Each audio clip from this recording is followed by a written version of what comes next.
Hello and welcome, everyone. Um, we're just going to go ahead and let folks in the room, but we're very excited to be here with you all in the middle of Climate Week. Very exciting time. I hear there's lots of great events happening, so I'm very excited that you are here with us this afternoon.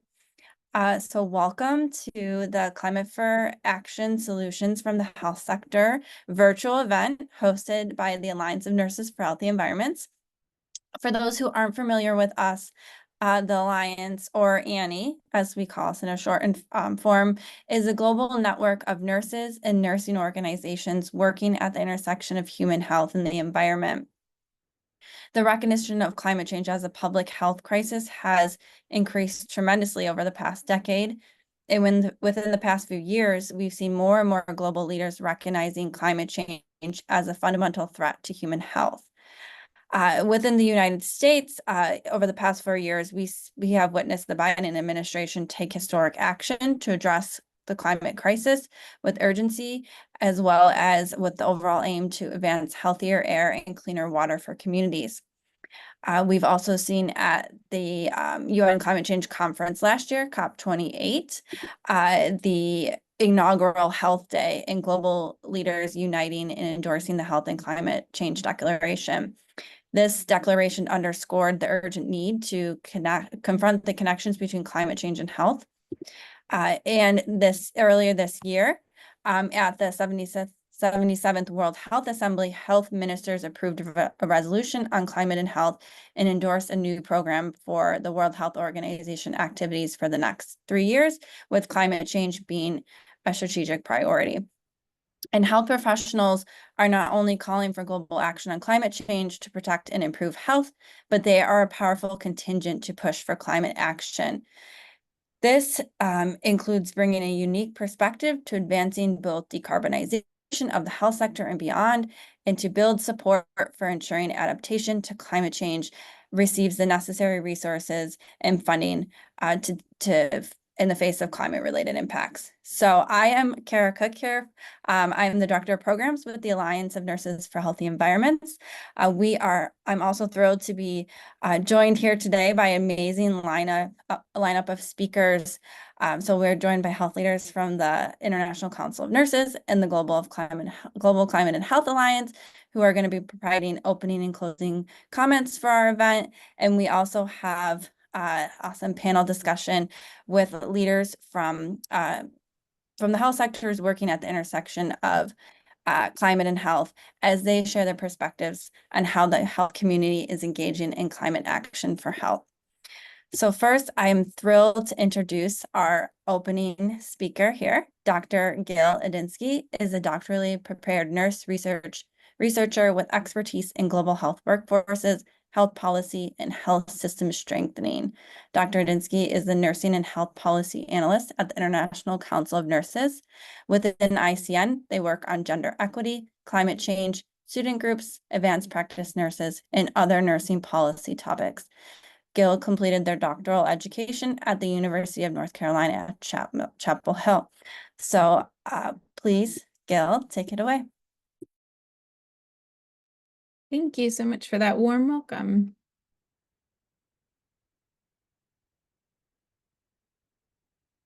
So good afternoon, everyone, and welcome to this important session on the role of the health sector in climate action. I wanted to start by thanking the Alliance for Nurses for Healthy Environments for organizing today's event and for their tireless work for climate action. As Kara mentioned, my name is Dr. Gail Adinsky, and I am a health policy analyst with the International Council of Nurses. For those of you that don't know, the ICN is a federation of more than 130 national nursing associations and the voice of the 28 million nurses worldwide. We're gathered here today for Climate Week New York, which is happening alongside the United Nations 79th General Assembly and the United Nations Summit of the Future. For those of you that don't know, an important document called the Pact for the Future has just been approved and adopted by the United Nations. This document urges for all sectors, including health, to work together to create a safe, peaceful, just, equal, inclusive, sustainable, and prosperous world that ensures well-being, security, and dignity for all humanity and for a healthy planet. This pact has a quote that reads, our challenges are deeply interconnected and far exceed the capacity of any single state alone. They can only be addressed collectively through strong and sustainable international cooperation, guided by trust and solidarity for the benefit of all. At the heart of any climate effort are the health workers. The health sector is at the front lines of climate change, both as it responds to the health impacts of climate change and as it adapts to future problems that it might face. Health workers, including nurses, have a unique capacity to drive transformational action on climate change. And I want to highlight three different roles that the health sector plays. The first is advocacy. The second is sustainable work practices. And the third is preparation and adaptation for the impacts of climate change. So first is advocacy. As healthcare workers, we have a voice and a critical role to play to prevent climate change. First and foremost is advocating for the elimination and non-proliferation of fossil fuels, which are a major driver of climate change. Health workers have the ability to push for clean energy, reduced air pollution, and to mitigate the public health impacts of climate change, while specifically advocating for marginalized communities. In the coming years, climate change is anticipated to have more than 250,000 deaths annually from 2030 to 2050 due to malnutrition, malaria, diarrhea, and heat stress. And that emphasizes the role that health workers need to play to help us prepare for those changes. And then I wanted to emphasize one more thing on how healthcare workers need to specifically advocate for environmental justice. We need to ensure that as healthcare workers, we are advocating for the most marginalized communities who are experiencing the greatest burden of climate change. Next, healthcare workers have a very important role to play in sustainable work practices. The health sector plays a significant role in making sure that we reduce the impact of climate change. The health sector is estimated to have a carbon footprint of approximately 5% of all global greenhouse gas emissions. That's an incredibly high amount, and some estimates are even as higher, up to 8%. At UNGA this week, I had the pleasure of hearing from the Minister of Health from Sierra Leone, Dr. Austin Demme. He discussed a countrywide initiative in the health sector that discussed replacing their light bulbs with more energy efficient ones, procuring more sustainable ambulances, responding with motorcycles rather than cars when they could to emergencies, and planting trees on health facility grounds. This is an excellent example of the type of health initiatives that we need nurses and healthcare workers to be leading. Finally, and what is unfortunately likely the most important, is preparing for the adaptation of climate change. Those nursing sensitive indicators is what we are seeing. And if you think about it, could someone please these patients have 2 RN. Thank you so much.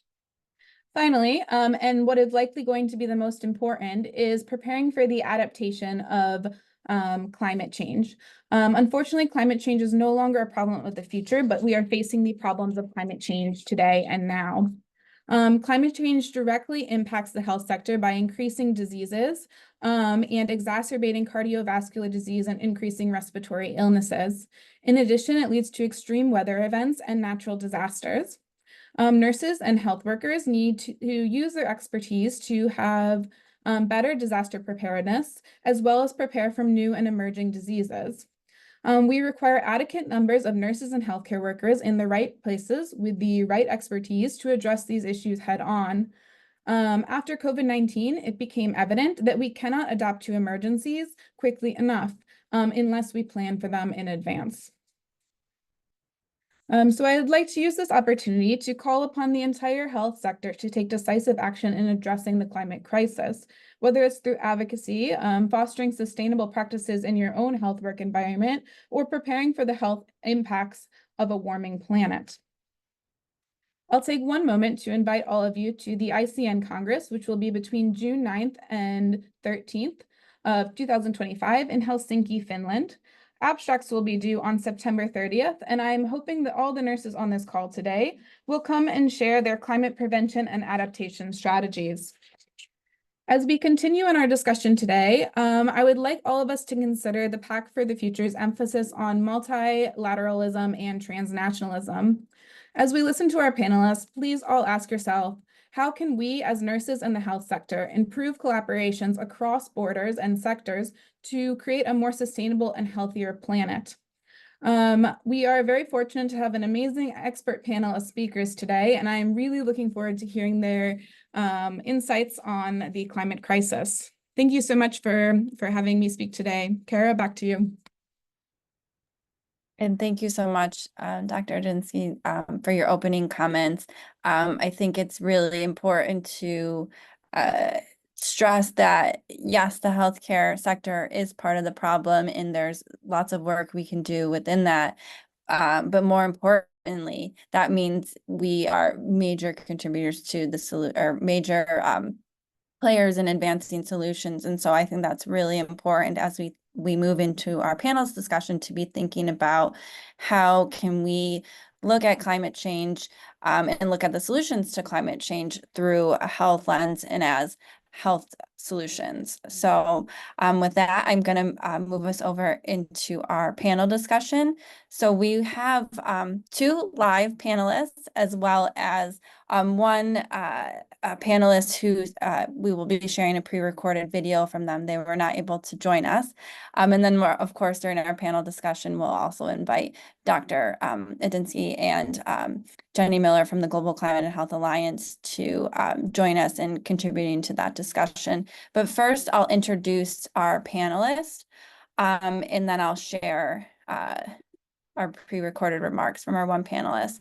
So first, we have Dr. Dorium Camacho Rodriguez, who is a nurse, doctor in nursing, and training as a master's in quality management, safety, and the environment, and a specialist in quality management and health audit. She is an associate researcher at MinCiencias with experience in research in bioethics and the environment and environmental health promotion. She's currently the Dean of the Faculty of Nursing at the Universidad Cooperativa de Colombia, Campus Santa Marta, and lead of ANHE Latino America. We also have Ben Fluencio Turner, who leads the Climate for Health program, a national initiative to build climate leadership and action in the health sector, advancing solutions that protect personal health and community health. Ben started his career as a community organizer in New Orleans, supporting neighborhood leaders and building power in communities recovering from Hurricane Katrina. He has studied and worked within systems of safety net healthcare for over 14 years, developing cross-sector partnerships to address root causes of health inequities. And then we also have Dr. Beth Schenk, who is the Executive Director of Environmental Stewardship for Providence. Dr. Schenk leads a cross-functional commitment to reduce operational pollution while addressing environmental justice and climate resilience in the communities that Providence serves. From serving as an ICU nurse at St. Patrick's in Missoula to leading nursing research across the Providence organization, Dr. Schenk has nurtured her passion for environmental care. Her first successful recycling project was over 25 years, and since then, she has led Montana's award-winning Green for Good program. She co-founded the first regional environmental stewardship council, and she is here representing the American Nurses Association, who is an amazing partner of the Alliance of Nurses for Healthy Environments, as well as a planner for this event and supporter. So we're thrilled to have our panelists here. I'm going to go ahead and spotlight you all. Actually, let me go. Actually, I'm going to share Dorium's video here real quick first. Sorry, apologize for that. And then I'll spotlight the panelist. Okay. So here are some comments from Dr. Camacho Rodriguez. For being in this session, but good afternoon, everyone. My name is Dorian Camacho, and I'm leading ANHE Latin America. I really appreciate this invitation for being in this session, but I can be because in a synchronous way, because I'm traveling right now to Mexico.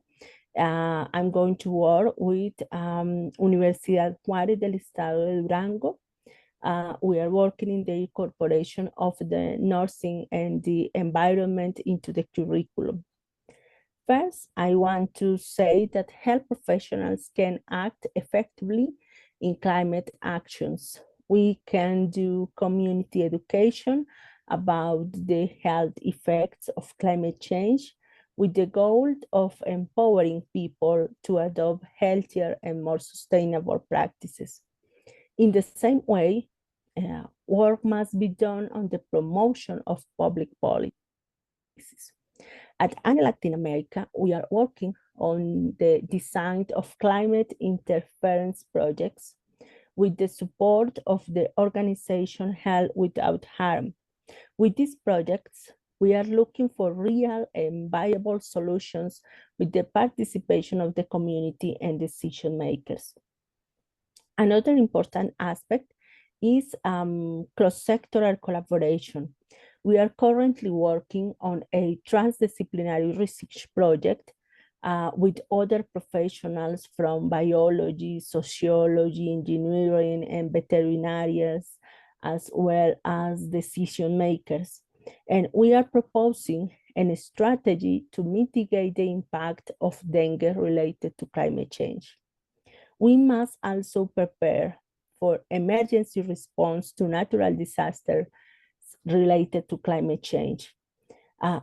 We have made progress, but we must continue to search for scientific evidence that can be used for decision making relating to the prevention and management of climate sensitive diseases.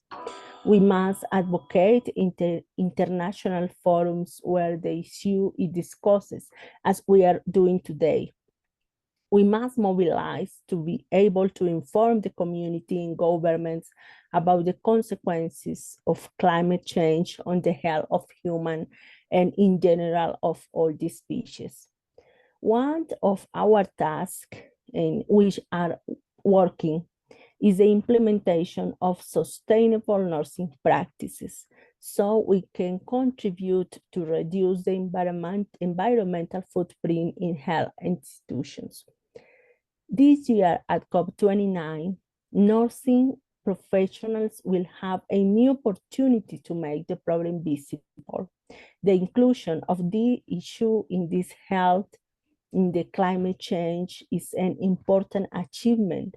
We must continue working so our governments must assume the commitment of the Declaration of Climate and Health signed at COP28. It's important that we as profession assume that commitment too. It's necessary for governments to commit to reducing emissions, promoting research into clean technologies, climate adaptation and resilience, biodiversity conservation, and something really important, climate justice. Climate justice, because actually here in Latin America, we are a vulnerable region, and we need to request for the support of the governments. We need to increase our effort to continue working in favor of our population. Thanks for inviting me, and good afternoon. So while we were sad that Dorian couldn't make it, it's always a good excuse to say you can't make it because you're doing the work. So, Dorian was said she couldn't be here with us, but let me go ahead. We still have our two amazing panelists live with us. So let me go ahead and turn it over to Ben to provide some opening comments here.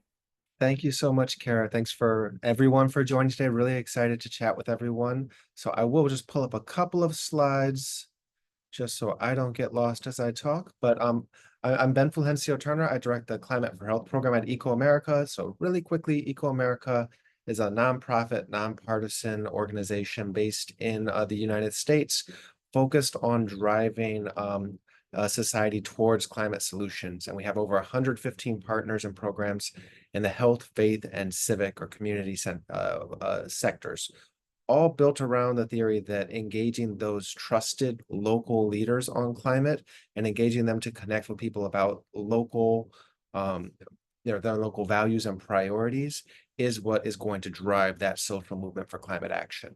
So I direct the Climate for Health program with the health sector, of which ANHE is one of our oldest and strongest members. Really proud to work with them and their leadership in this space.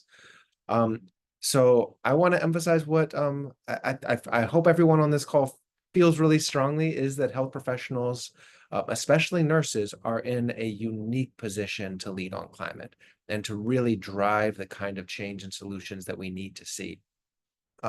Dr. Dinsky and Dr. Camacho Rodriguez already laid out a lot of the different ways to do this kind of work, ranging from health practice sustainability to the adaptation that protects community health, education to your local communities and populations about risk factors and about things that they can do, and then the broader policy advocacy and system change that's needed. All of those are things where, again, health professionals are not only in a space to engage with that, but they're also an incredibly strong voice.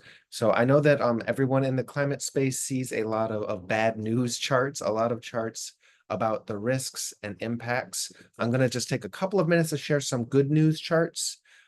So the first is based on polling data by EcoAmerica, where we polled people, we asked how concerned they are about climate change. And the vast majority of people say they're at least somewhat concerned, with the plurality of people being very concerned. When we then asked how concerned are people around you, that plurality answer dropped to being the least frequent answer. About half as many people said others around them are very concerned. So this mismatch is a phenomenon called pluralistic ignorance, and it affects how you act. You are less likely to talk about climate change if you think others are less concerned than you. You feel more isolated, you feel less powerful, you feel like you're going to get pushback. And the reason why I say this is a good news chart is because the solution to this problem created by pluralistic ignorance is just to talk about climate change in a construction, active, action-oriented way. You'll be pushing on open doors, people who are concerned but might have been feeling alone themselves, that you can really spread the message that you're not alone in your concern and that we can take action that's meaningful. My second quick good news chart is that people are very motivated around protecting children and future generations and personal and public health. That this really cuts across the board, no matter how you divide people by region, by age, by their political affiliations.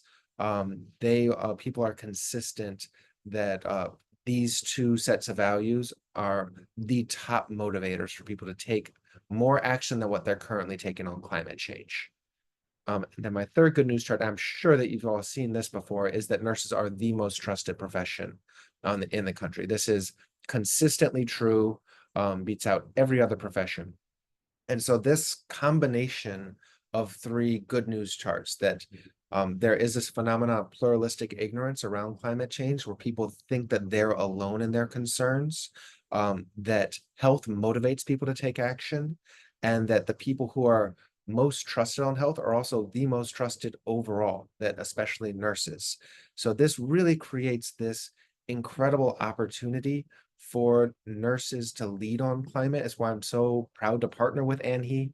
And we pulled together a lot of different kinds of resources and tools to help you engage the public on this and engage in all the different kinds of actions that you want to take to make these connections. So excited to chat more about it. I will stop sharing screen so I don't use up other panelists' time.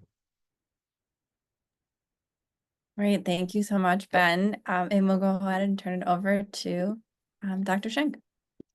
Hello, and thank you. And Kara, can you hear me? Yes, you sound great. Okay, good. I've been having some trouble.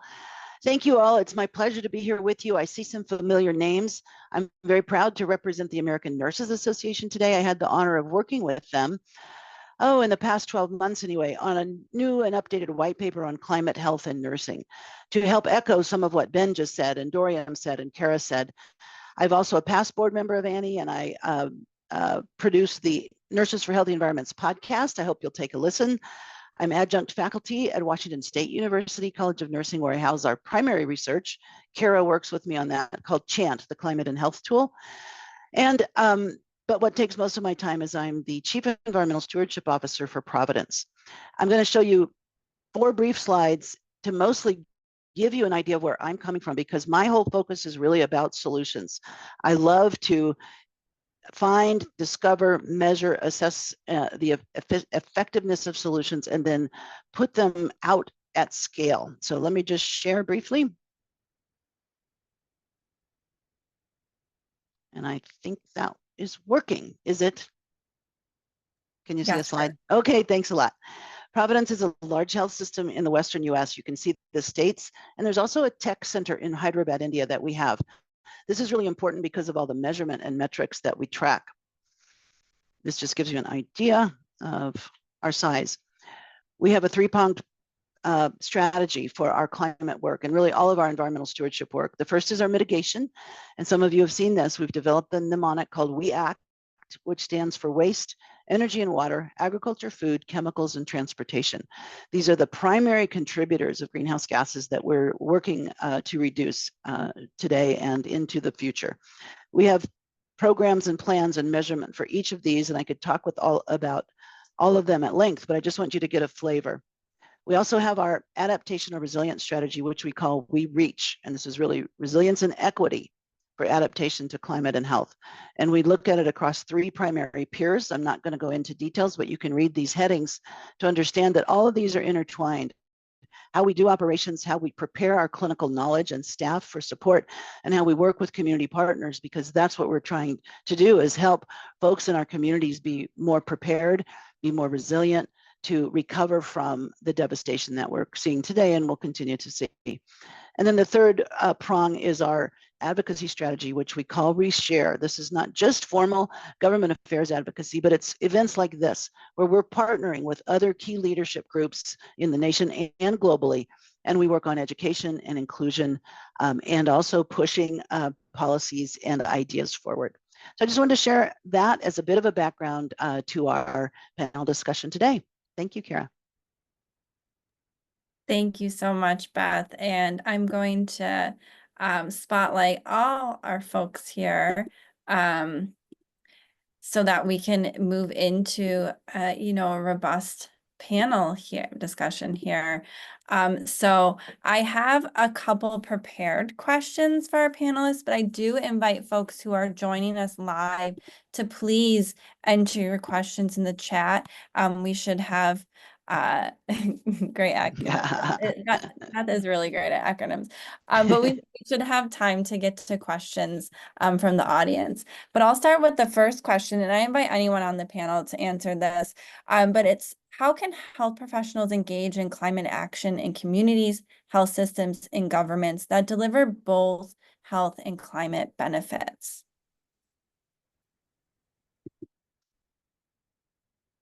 You better assign us, Kara. I can jump in on that too. Okay, go ahead. I think one thing Dr. Rodriguez mentioned is the need for scientifically driven solutions. And I think a lot of people, when looking at nursing from a gendered equity lens, forget that we are a deeply scientific profession, that we have great research and scientific knowledge. And I think just because there's this narrative around climate change that the policy makers and political leaders don't listen to science doesn't mean that we shouldn't have evidence-driven solutions to climate change. So I think Dr. Rodriguez brought up a really good point about that.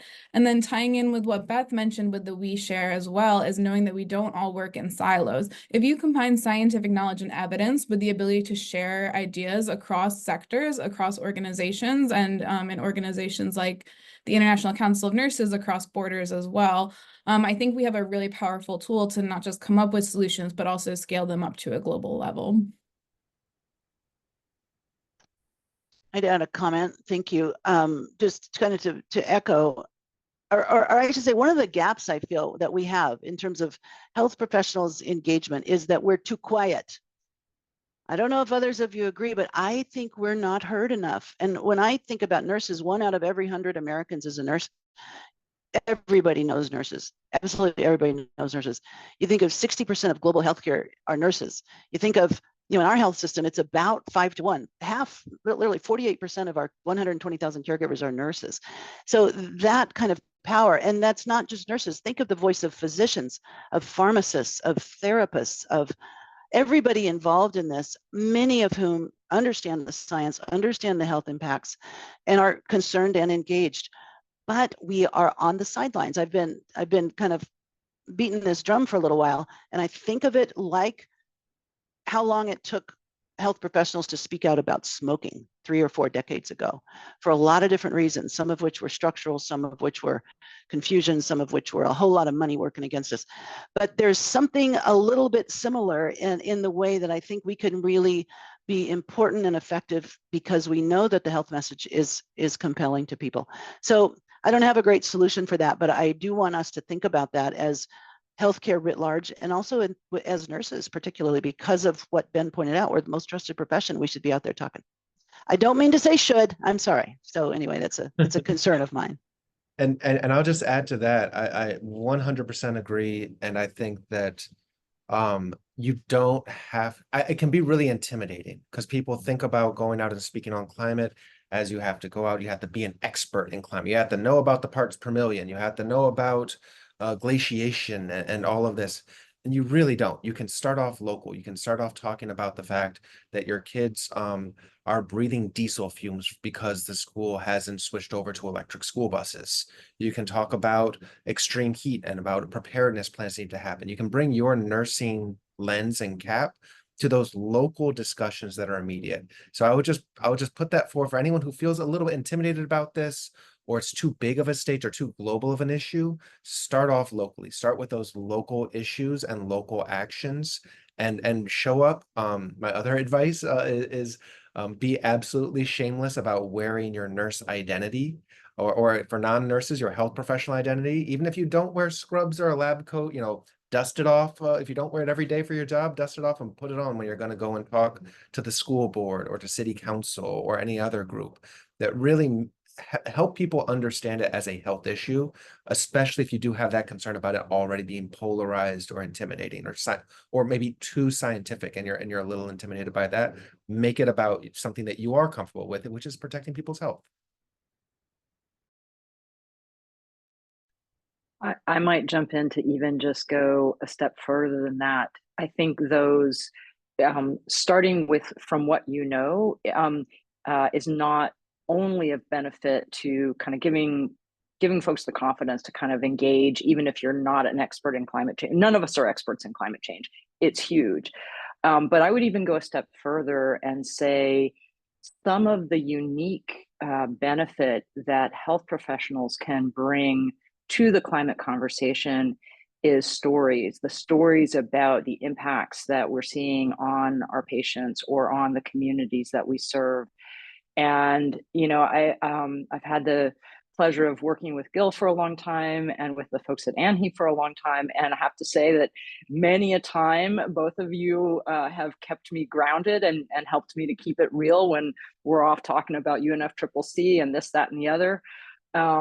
I think nurses, you're directly interacting with patients, so you can talk about what you're seeing. You're also directly, you're core to the clinics and hospitals that you work in. You're seeing what it takes to make changes in the hospital system. So those kinds of stories, those human stories that really ground this and make it real, are gold. They really put the human face on the issue. And, pairing that with the fact that we are an evidence-based profession is incredibly powerful. So I would just echo what's been said and actually say that those stories and your real experience are to your benefit and to the benefit of the movement. All very, very well said. I know when we're often working with nurses, and I know other groups that work with health professionals, really emphasize it's important as health professionals that we speak out. I mean, we speak out for diabetes, heart disease, all these major health issues. We're very good at advocating for solutions for these chronic health conditions. And it's really important because climate is such an overarching health threat multiplier that we are moving into advocacy spaces, not only politically, but also in helping to build the public's will to be addressing climate change. So thank you all for your responses to that. Moving on to another question here. How has health professional engagement and advocacy contributed to progress made in securing country commitments to address climate change? And so maybe we'll start with Ben and then move to Jenny, and then if other folks want to weigh in, please feel free. So a lot of our focus has been in the US, and we've just seen over the last 10 or 15 years just tremendous movement across the entire health sector for people to understand this as a health issue, not as something that health associations and formal boards can be silent about. And it really has helped to change the conversation and to broaden people's scope. That a lot of our research has found that people who do see climate as politically polarized or a potentially hostile issue, that framing it as those immediate health concerns can really help to drive that kind of the local changes that can grow up to address some of those country level commitments. I'd love to hear what some of the folks with more international experience than I have to say. Yeah, I'm going to tell a story about a huge win. I believe you mentioned it at the outset, Kara. A huge win that was accomplished by health professional advocacy at the international level, and that's the World Health Assembly resolution on climate change that was just adopted in May of this year. That resolution started because a few health organizations said, it's been a while since we've had a climate change resolution at the World Health Assembly. Maybe we should see if we could do something about that. GCHA got involved to coordinate, Global Climate and Health Alliance got involved to coordinate meetings of, initially it was like 4 health organizations that were joining us in this process.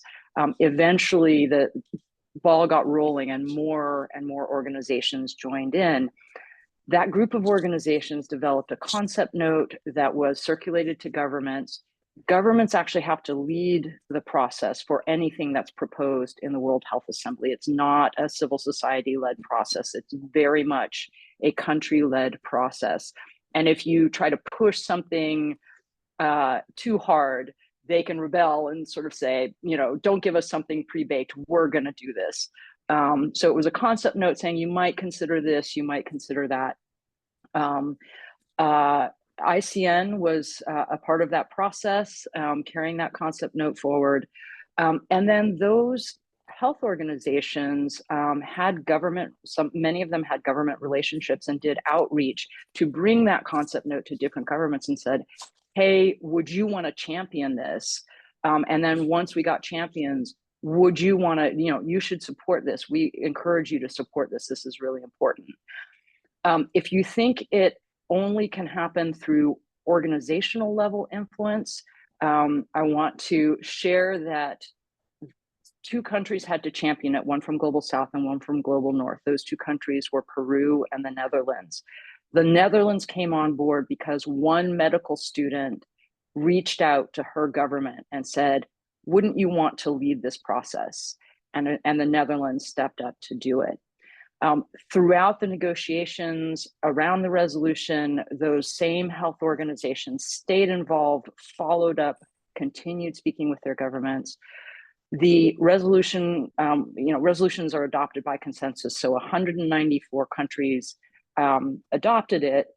But in addition, 37 countries actually stepped up and said, we co-sponsor this, because there had been so much outreach and so much energy built up around this. So this was totally created by the health professional community. And this is now a resolution that 194 countries have signed on to. So these voices are powerful. It's really important. The fact that we're, as health workers and health professionals, we're organized into professional associations can help with that. But then also individual action can actually play a role in even in these kind of big country level commitments, multilateral movements. So yeah, that was a huge win, and it was completely done by the health community.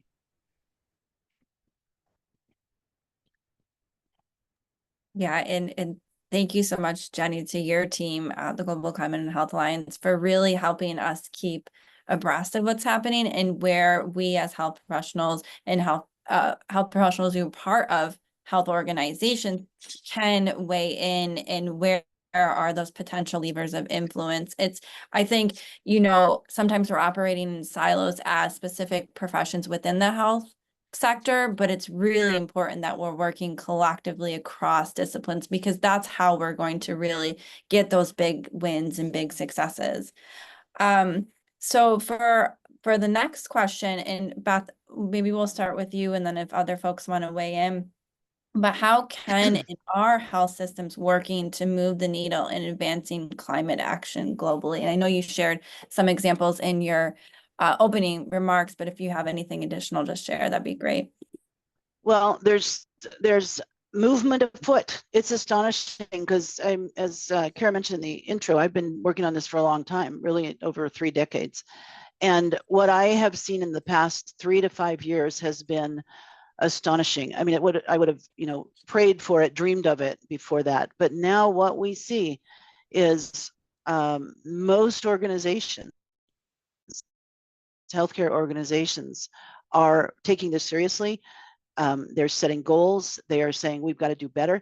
And so this is from national organizations like AMA, ANA, ANHE, NOM, National Academy of Medicine, AHRQ, et cetera. And they have come together and independently and set their own targets. They're helping to drive this message forward.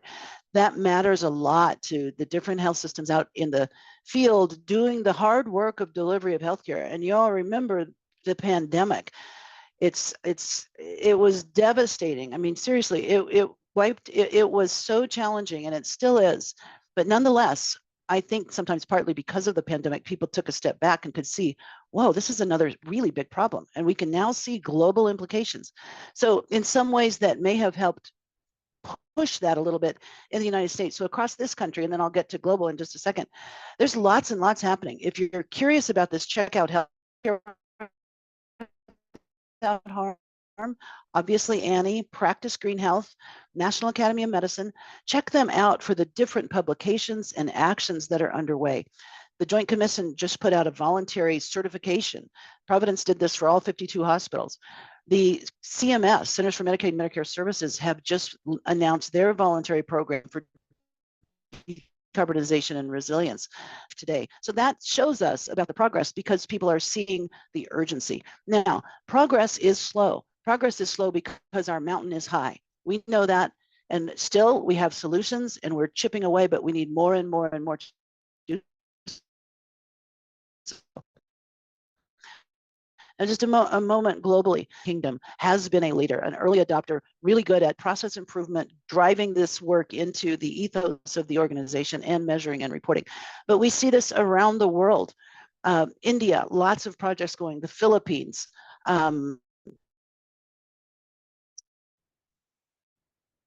Bangladesh, even because it makes sense to people. As soon as they understand the connection, kind of 2 ways, climate and health, that's pretty clear. We see a lot of issues of climate and health.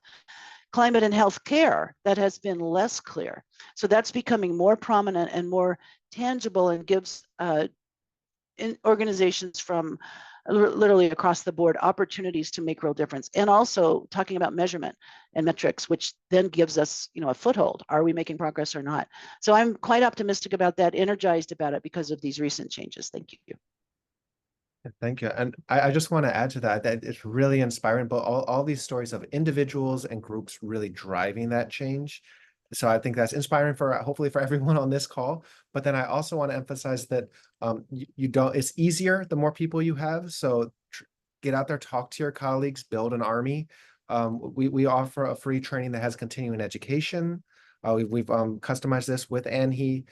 So 3 free units of CE for nurses, docs, PAs, psychologists, social workers, dentists, dietitians, and pharmacists.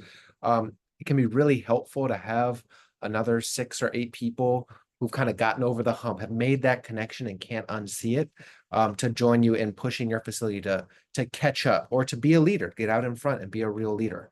And so I think that both of those calls to action can be really helpful if you have more people shouting with you. Yep, and sorry, I just saw that message from Belinda. So I don't think we have a continuing education for public health practitioners, but it's we've customized it with the American Public Health Association, with NACHO. So we have a lot of different versions on there. Happy to chat with anybody who's interested in pursuing that more.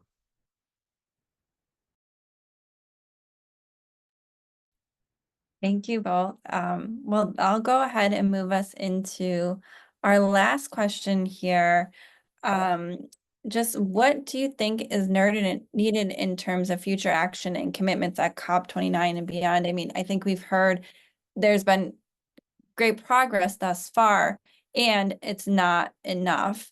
And so what is the health community looking for as we move forward in the lead up to COP and beyond? So I think, Jenny, you'll probably have an answer to this, but I invite Gail, Ben, or Beth to weigh in as well. Yeah, sure. I think so. Last year was an important year for health at COP, with the advent of the first health day and with the fact that the United Arab Emirates put in a tremendous amount of time in the run up to COP to prepare that day and really make it impactful, including the process to get a COP28 declaration on climate and health and bring health ministers to COP. It really elevated the visibility of health in the COP context. That declaration is quite good in many ways.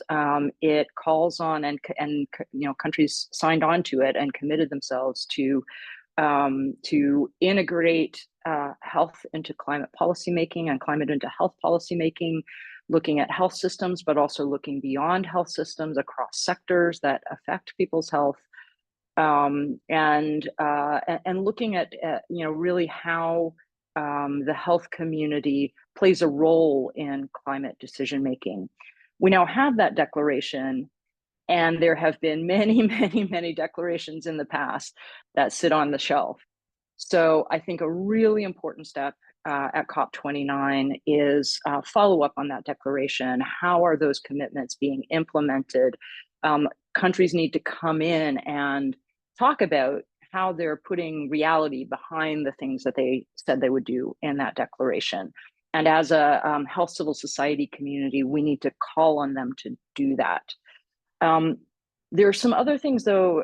A really important, vitally important thing that was not included in that declaration and was also not in the World Health Assembly resolution is the need to phase out fossil fuels, which are the root driver, the primary driver of climate change, as well as a primary driver of air pollution and many other health harms. It was the need to phase out fossil fuels was acknowledged at COP29 in one of the outcome documents. It was described as the need to transition away from fossil fuel use in the energy system. That's great. It's the first time fossil fuels were ever mentioned in that context. However, the text was also filled with a bunch of loopholes. So if we're really going to tackle this issue, we've got to get much stronger commitments around fossil fuel phase out. We've got to get timelines. We've got to get a process for accountability. And we've also got to call on governments to spell out how that transition will be just and will ensure that low-income, developing, vulnerable countries are supported in the ways that they need to be as the world as a whole is transitioning away from fossil fuels. I think those are our two big things. The third thing I'll mention is that this year there's a process for defining a new financing package for climate change. So finance from wealthier countries to support vulnerable developing countries, and also other mechanisms of financing, World Bank, and regional development banks, and a whole infrastructure of financing that is beyond my area of expertise.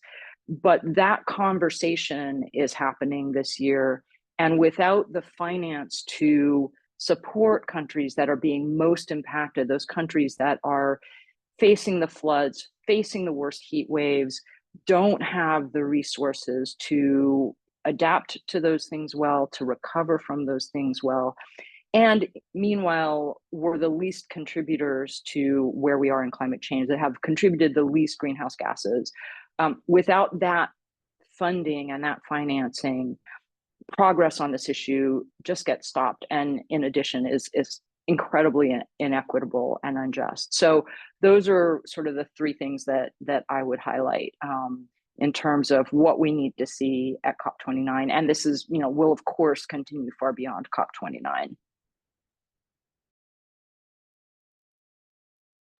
Thanks, Jenny. That's super helpful. And Jenny is a global expert on this. I hope everyone understands. And I had the chance to participate in some of Jenny's leadership activities at COP28 in Sharm el-Sheikh. And it was a fascinating experience to watch really how that process works. It's so complex and was so interesting. I came away really, believe it or not, feeling heartened about the sincerity of the hundreds of countries working together.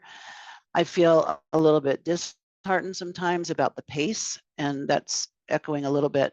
I'm not saying Jenny's disheartened, but her comments about that we need the funds, we need, in my mind, the accountability. How do we really hold ourselves, and especially in our country?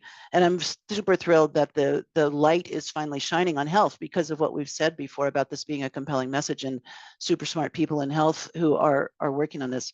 So I would like to also pitch one COP ahead to Brazil, because I'm also intrigued by a focus on biodiversity. I think that's such another important link to both climate and to health. And I'm pleased that will probably get a lot more clear to people, and we'll hopefully start to take that more seriously. Thank you, Jenny, for your work on that. Seriously. And I'll just add one thing that I would like to see more from COP and the international community as a whole is what I mentioned before, which is multi-sectorialism. I think the unition of the World Health Organization engaging more at COP is an amazing example of two different branches of the UN that are starting to engage more together, but I don't think that's enough. Right now, we know that there are more conflicts than ever in the world, in Gaza, in Sudan, in Ukraine, and those have devastating climate impacts, which also have devastating health impacts. And everything is really related to one another. I think the example in Sudan was how there was a famine there that many cite as exacerbating and worsening the conflicts there, which in turn has devastating migration effects that affect people's health as they're just uprooted from their lives and their places of work and everything. So I think we really need to think about who we're partnering with. And going back to what Ben said about, I think it was called pluralism, I wrote it down, where we think that no one else cares about these things. They do. If you want to get involved in climate, it doesn't matter who you are and what door you're knocking on, people do care about it. Come to people with ideas. Come to ICN with ideas. Come share. I know I'm plugging us now, but come share your ideas at Congress. There's 6,000 nurses that gather together from all over the world. You're going to meet other nurses doing the works that you're interested in. Yeah, so I think more partnership across borders is something I'd like to see more in COPs and in the climate space to come. Well, thank you, everyone. I know we could just go on. You all are such an amazing group of people to have this discussion with. So thank you. If everyone could just join me in giving a round of applause to our amazing panelists. And I'm going to go ahead and give Jenny a proper introduction, and then I'll turn it over to her to do our closing comments. And I know we're running close on time, but we will be sending out this recording to you all. But Dr. Jenny Miller is the Executive Director of the Global Climate and Health Alliance, where she coordinates the joint efforts of national, regional, and international health organizations addressing climate change. On behalf of GCHA, Dr. Miller co-chairs the WHO Civil Society Working Group on Climate and Health. and she has over 2 decades of experience working on policy and systems change strategy to improve community environments for health and leading initiatives addressing childhood asthma, childhood obesity, climate change, health equity, and healthy community redevelopment. I'm so honored that Jenny was able to join us. So I'll turn it over to you. Well, just thank you, Kara. I think I just want to close by saying how much I appreciate opportunities like this to converse with partners in the health professions coming from different perspectives. And, you know, the work really does need to be informed all the way from the ground, all the way to the rooftops, and back and forth. So, you know, the only way that the Global Climate and Health Alliance is able to try to convene and coordinate and carry forward the voice of health professionals is by the input and the engagement of health professionals such as yourselves. And conversely, the work that's done at every level contributes to the momentum all around the world to get this done. We're at a really kind of critical point with this issue. You know, this is an existential issue for us. And I think it's kind of all hands on deck time. But fortunately, the community of health professionals of all kinds that are working on this issue are just extraordinary. It's an amazing community to be a part of. So I appreciate everybody that joined this call, appreciate the ability to get to connect with these fellow panelists, and really appreciate ANHE for your ongoing leadership on this issue. So thank you to everyone. Sorry, I was muted. Thank you so much, Jenny. And please check out the Global Climate and Health Alliance. It's a great organizing space for health professionals and health organizations. And really, it's been critical for ANHE to stay in the loop of what's happening. Great support there. And I'd also encourage you all to check out ICN, Climate for Health, Providence Health System, all these great organizations that are doing such amazing work at the climate and health intersection. And thank you all for your attendance here at our event today. I hope whether you are in New York City at Climate Week or attending events virtually, I hope that there's a lot of exciting and engaging events that you're able to attend. And thank you all for joining us here. So with that, we'll sign off. Thank you, everybody.